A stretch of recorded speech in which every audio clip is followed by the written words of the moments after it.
వయసులో ఉన్నప్పుడు మీరు బ్రతకడం వేరు.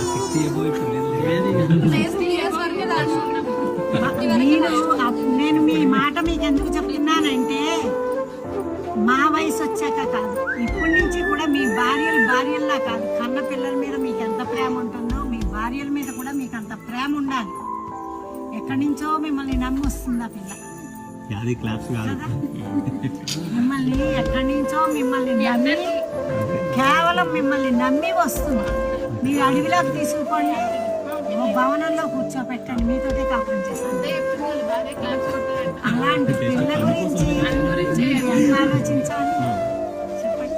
పిల్లాడు ఒక నిమిషం తప్పిపోతే మీరు దాంతో తన ఇంటికి రాలేదు, ఎక్కడ పోయాడు.